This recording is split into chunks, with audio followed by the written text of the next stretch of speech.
दोस्तों आज की इस वीडियो में मैं आपको the psychology of money book से 8 बिग आइडियाज बताने वाला हूँ। तो बिना किसी डीले के हम डायरेक्ट काम की बात पर आएंगे। और पहला बिग आइडिया है यू डोंट नो एवरीथिंग।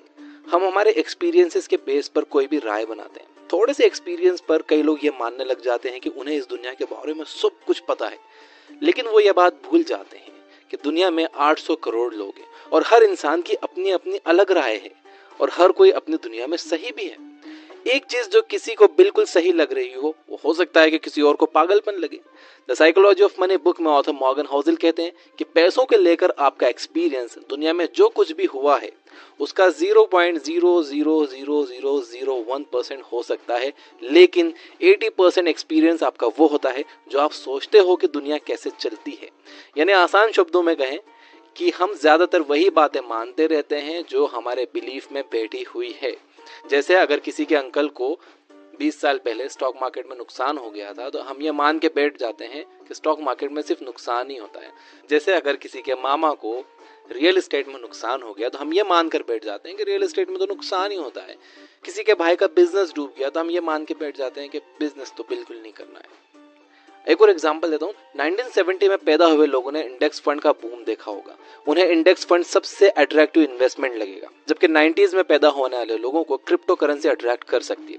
तो कहने का मतलब यह है कि आपको खुद को लिमिट नहीं करना चाहिए। आपको सिर्फ अपने एक्सपीरियंसेस के बेस पर फाइनेंशियल डिसीजन नहीं लेने चाहिए, बल्कि आपको फाइनेंशियल किताबें पढ़नी चाहिए, वीडियोस देखनी चाहिए, सेमिनार्स अटेंड करने चाहिए।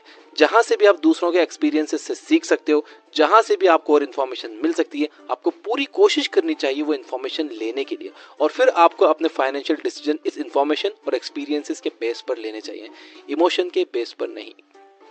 Second big idea, nothing is as good और as bad as it seems. ये दुनिया इतनी ज्यादा कॉम्प्लिकेटेड है कि हमारा दिमाग भी इसे पूरी तरह से समझ नहीं सकता और अक्सर हमारे एक्शंस के रिजल्ट्स हमारे हाथ में नहीं होते।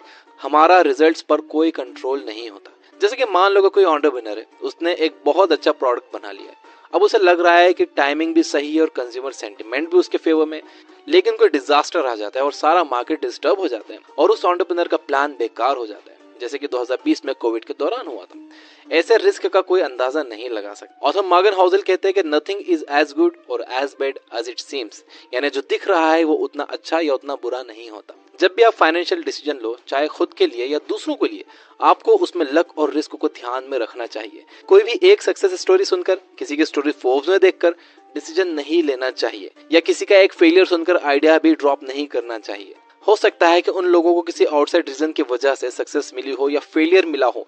इसे सर्वाइवरशिप बायस कहते हैं। इस पर मैंने एक बहुत इंफॉर्मेटिव वीडियो बनाई है जो आपके सोचने का तरीका बदल देगा। मैं यहाँ आई बटन में लिंक दे दूंगा, डिस्क्रिप्शन में भी दे दूंगा, आप वो जरूर देखना। आप इस पूरे टॉपिक को उससे समझ लोगे कि किसी भी एक सक्सेस को देखकर या किसी एक फेलियर को देखकर अपने परमानेंट डिसीजन नहीं लेने चाहिए। आपको करना यह है कि अपने गोल्स तक पहुंचने के लिए काम करते रहो, गलतियों से सीखो, अपनी भी और दूसरों की भी। दूसरों की गलतियों से सीखना बहुत जरूरी है। अगर आप सिर्फ अपनी ही गलतियों से सीखोगे तो आपकी जिंदगी छोटी पड़ जाएगी। और कभी भी सक्सेस को सर पर मत चढ़ने दो और फेलियर से डिस्करेज भी नहीं होना है। थर्ड आइडिया है how much is enough for you. इस इकोनॉमी में और साथ ही हाईएस्ट इन्फ्लेशन में एक जॉब पर डिपेंड होना बिल्कुल अच्छा आइडिया नहीं है। एक साइड हसल होना बहुत अच्छा है और उससे भी अच्छा है कि आपकी मल्टीपल इनकम स्ट्रीम्स हो।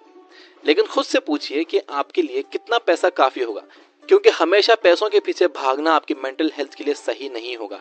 ये माइंडसेट आपको लालच की तरफ ले जाएगा और लालच ने अच्छे अच्छे स्मार्ट लोगों को बर्बाद किया है पास्ट में। इस जाल से बचने के लिए ऑथर मॉर्गन हाउसेल 2 प्रैक्टिकल तरीके बताते हैं। Number 1, stop moving the goal posts. अपने लिए एक फिक्स फाइनेंशियल गोल सेट करो और जब आप उसे अचीव कर लो तो आराम करो। अपने हार्ड वर्क से मिले रिजल्ट को एंजॉय करो। आप तब तक खुश रहोगे जब तक आप अपने एक्सपेक्टेशंस को काबू में रखोगे। Number 2, never compare yourself to others. आपकी लाइफ आपकी है, आपको यहाँ तक लाने वाले थॉट्स आपके हैं, ओपिनियंस आपकी हैं, डिसीजंस आपके हैं, इसलिए खुद को दूसरों से कंपेयर करने का सवाल ही नहीं उठना चाहिए। दूसरों से खुद को कंपेयर करोगे तो आपको जलन भी होगी और आपका मेंटल पीस भी खत्म हो जाएगा। Fourth big idea, understand the power of compounding. इस यूनिवर्स में एक प्रोसेस चलती है जिसके हिसाब से आपके एक कदम का रिजल्ट आपके अगले कदम की सीढ़ी की तरह होता है। जैसे कि उस बहते हुए पानी के बारे में सोचिए जो ओवर द टाइम